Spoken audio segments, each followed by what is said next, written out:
Will Arkansas State live up to those high expectations? It's Locked On Sunbelt.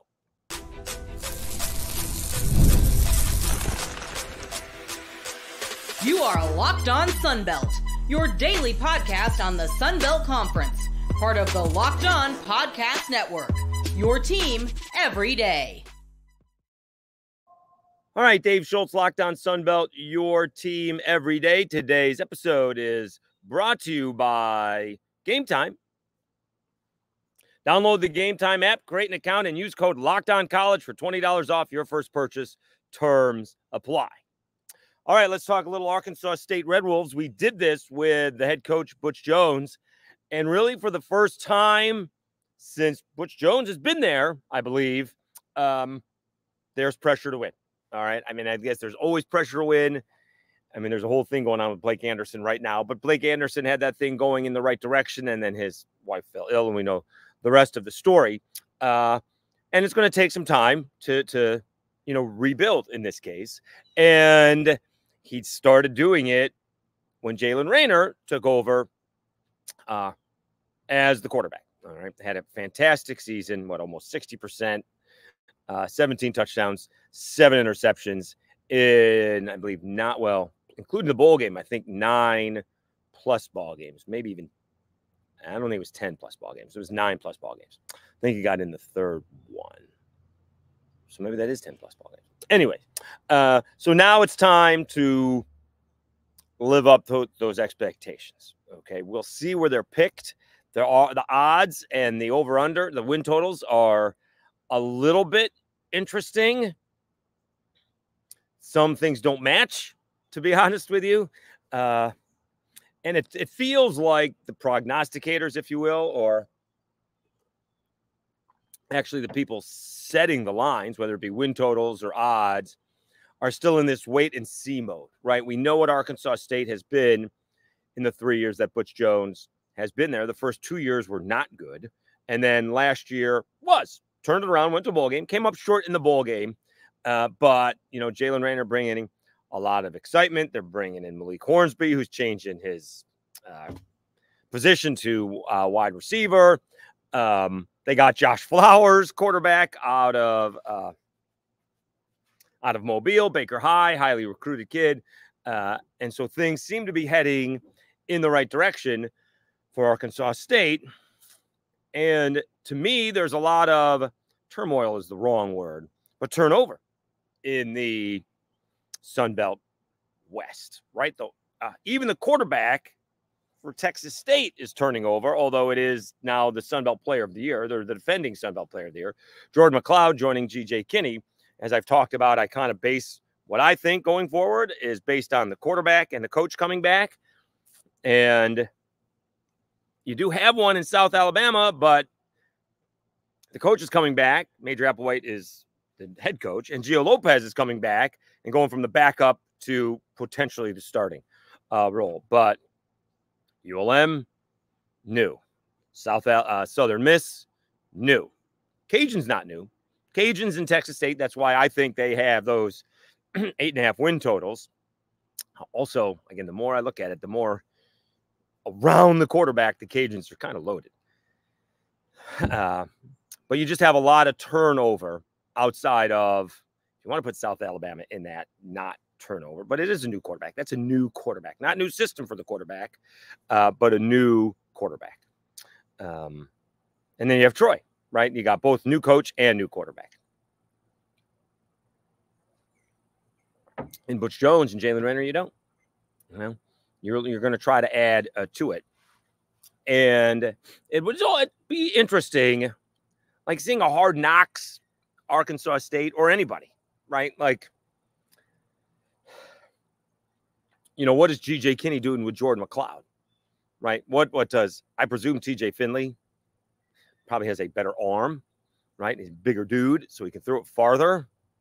But what does Jordan McLeod do better than TJ Finley? Or you can do it the other way, right? What does Jordan, what does TJ Finley do that Jordan McLeod can't do, right? And you fix the offense for that. And so what did Jaylen Reagor do well last year? What can he improve on? Accuracy. right? Does he have to hold the ball a little bit longer before he runs? Can he, scramble while looking to throw? Is it the decision making, which we've been talking about all off season? And then, go over the plays that were successful and even look at the plays that were somewhat successful, but could have been a lot more successful. We'll use Joe Burrow as an example, right? All those crossing patterns, his first year with LSU, went for the 6 or 7 yards that they were thrown at because they were in front, high, low, behind. And when you hit Jamar Chase and Jefferson in stride, a 10-yard pass goes for 70 yards, right? And so, completed, that's good, but not as explosive as it could be. And so where does Butch Jones and Jaylen Reagor find out where, as we look at the second segment, kind of take that to the next level, all right? And for me, it's not only a consistency, but it's consistently good, right? We've been over his stats where 50% one game, although the numbers weren't bad, and then 70% the next game, and then 55 another game, and then, 65% after that, something along those lines. You're right. We're looking for him to be consistently good. And is that the maturation growth where, he can forget about the last play? It's not the easiest thing to do, right? To just move on, right? You can't do anything about what that play was, whether it was good, bad, or indifferent. I can't do anything about that interception I threw. Go on to the next play. All right, let's fix what we messed up and move on. All right. So now this is the first time since Butch is there that there is some expectations. I mean, which is fun, right? Red Wolves have a passionate fan base. They've been waiting for this now for the better part of year 5, right? Because it kind of fell apart at the end and everyone felt bad for Blake Anderson. And it was time for him to move on. And so it's been a minute since Arkansas State contended, and they were a contender under Blake Anderson, right? He was the one guy, him and Butch, we have Gus Malzahn and Hugh Freeze and Brian Harsin, who all use those jobs as stepping stones, but Blake Anderson didn't, right? And Butch Jones, we think he's going to, right? I mean, he comes away with a good year this year or next, right? And it's tough to, go from making $800,000, $900,000 to, $3 million, right? We can't really blame him. But this is the first time, and it's not easy to deal with hype. We saw last year, South Alabama did not deal with it well. Whatever happened, and I don't know exactly what happened. I don't even know if I've been told off the record what's happened. I don't know what happened with South Alabama, and the expectations were sky high. I don't think the expectations are that sky high for Arkansas State. But they're certainly in the realm of trying to contend in the West and another bowl game. And so it'll be interesting to see on how they deal with the pressure. Let's come back and we'll talk about more about Jaylen Reagor. We'll go over some of his stats. All right. And where he can improve in 2025. Let me tell you about eBay Motors.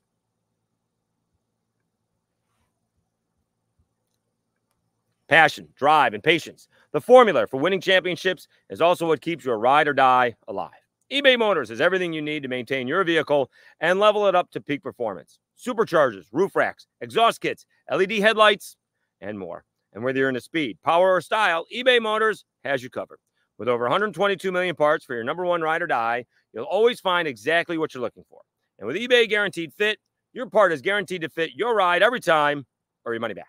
Because with eBay Motors, you're burning rubber, not cash. With all of the parts you need at the prices you want, it's easy to make your car the MVP and bring home huge wins. Keep your ride or die alive at ebaymotors.com. Eligible items only. Exclusions apply. eBay Guaranteed Fit. Available to U.S. customers.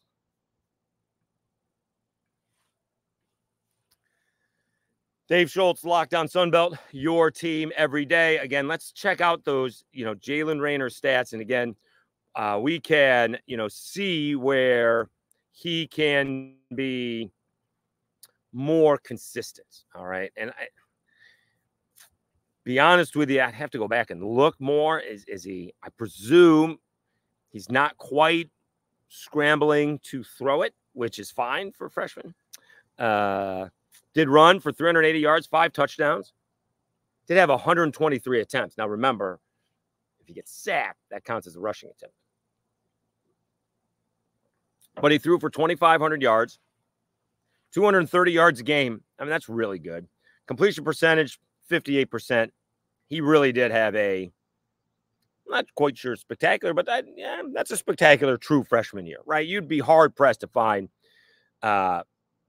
those kind of numbers in a true freshman season, okay?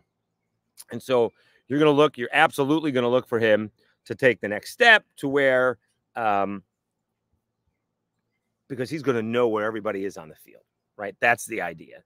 He can start looking receivers off. He can look left and throw right.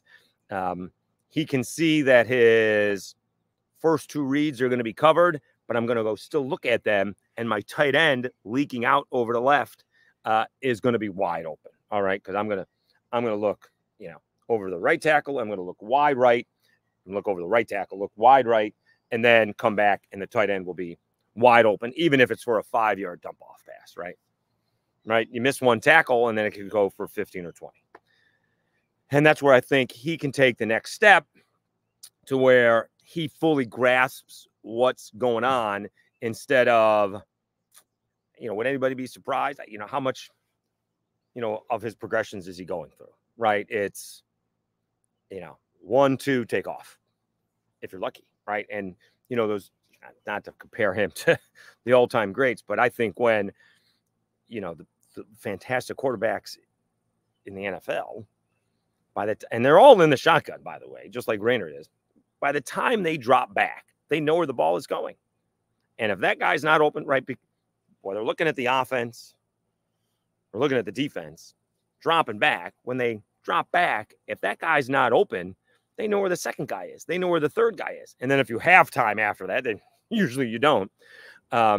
Maybe you move up in the pocket and hit somebody who comes free, who is, 3rd or 4th on the progression list.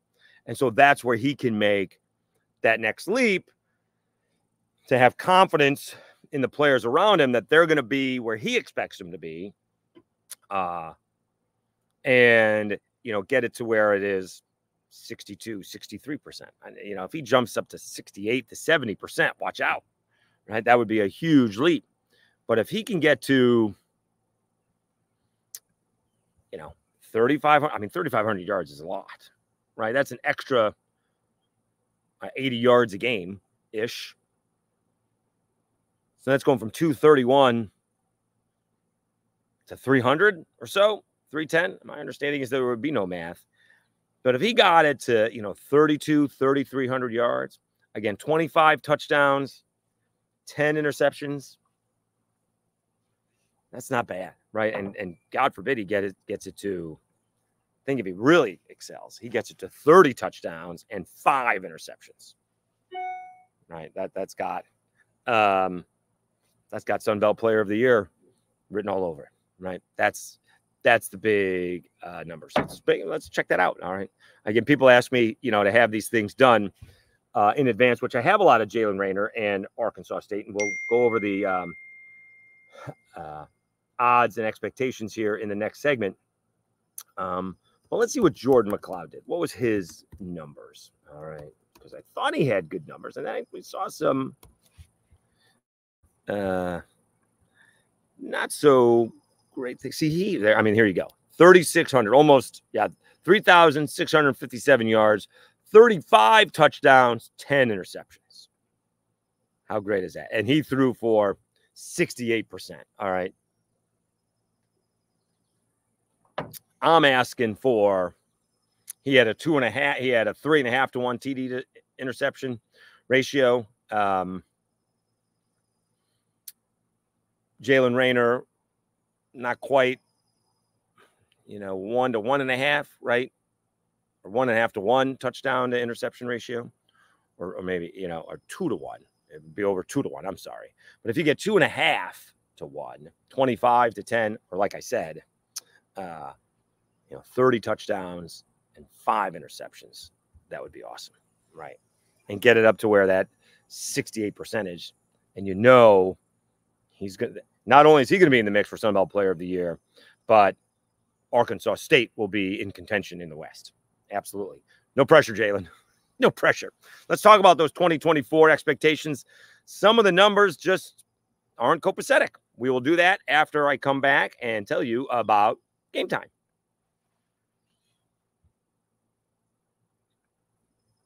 Gametime is an authorized ticket marketplace in Major League Baseball, which makes getting tickets faster and easier. Prices on the Gametime app actually go down the closer it gets to the first pitch.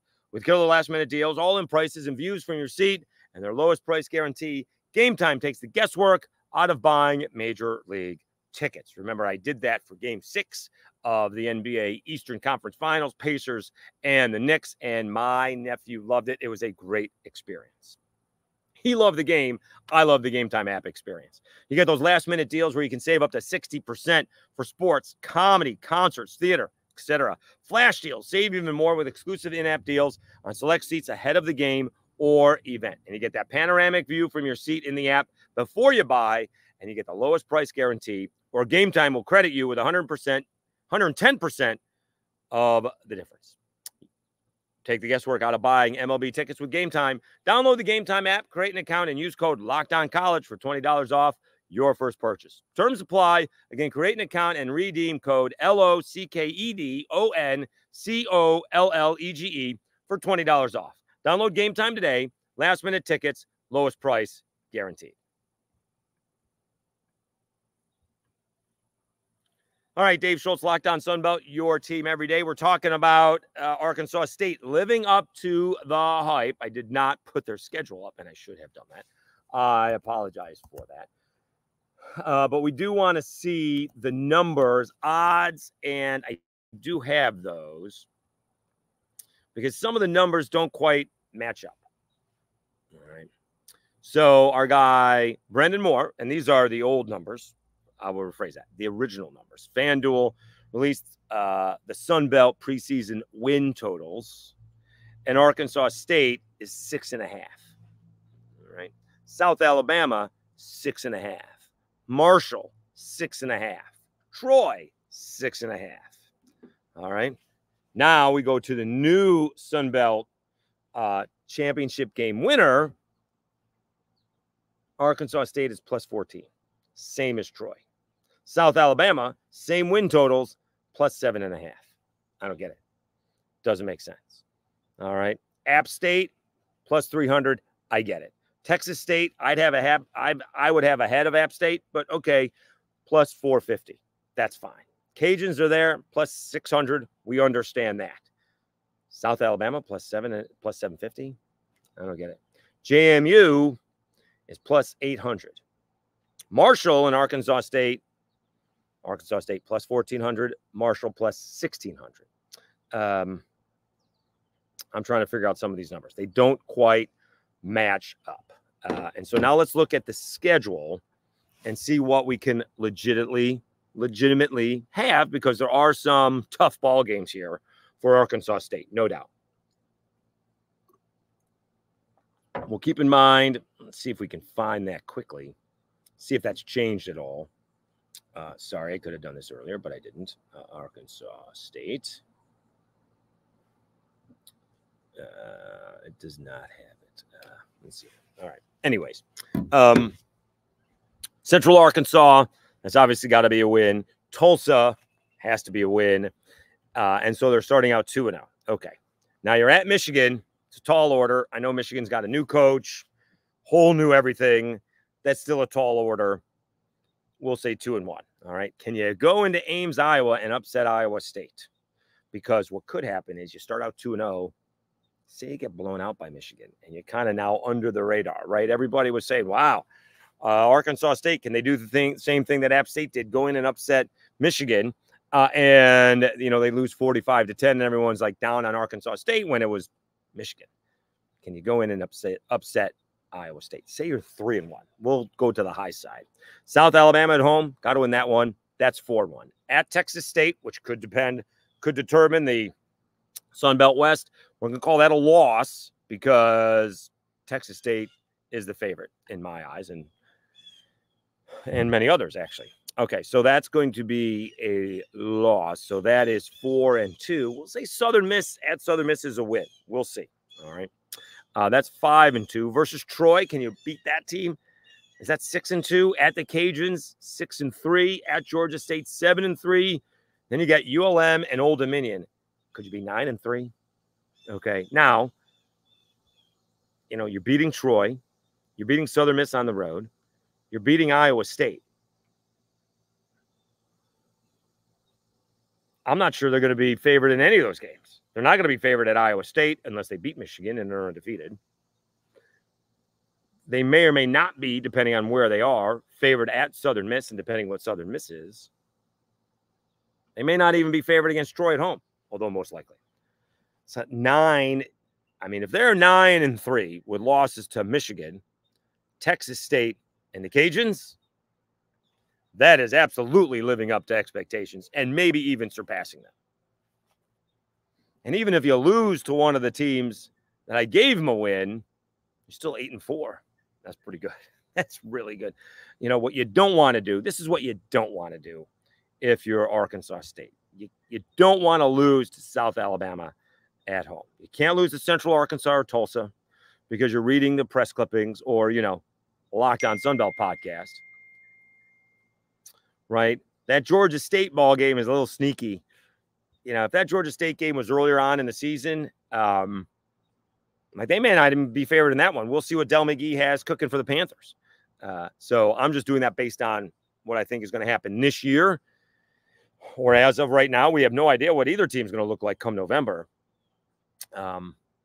But even if they lose even if they finish 7-5 and go to another bowl game, that's pretty good. That may be exactly where they should be, right? But if somehow you upset an Iowa State, you beat Troy at home, you beat Georgia State on the road, they could have a special season. They really could. We'll have to wait and see on how things shake out. All right. Thanks so much for tuning in to Locked On Sunbelt, the holiday week. We're going through some changes. We are expecting certainly have an episode Monday, Tuesday, Wednesday, Thursday, and probably Friday. The following week may be issues. The travel isn't going to get in my way, I don't think, for next week. All right. But we'll update if I haven't mentioned it. I am on the move. All right. But the plan is still to do Locked On Sunbelt. I appreciate everybody. We're trying to get it to 1,300. We're probably behind now as a birthday present to me, which is tomorrow. Double nickel, 55. Get someone to subscribe. All right. We wanted 1,300 by July 1st, and we're looking for 1,500 by August 31st. So thanks so much for tuning in. Have a spectacular weekend, and I'll be back in Lafayette for the next episode. Thanks so much, everybody. You've been listening and watching Locked On Sunbelt, your team every day.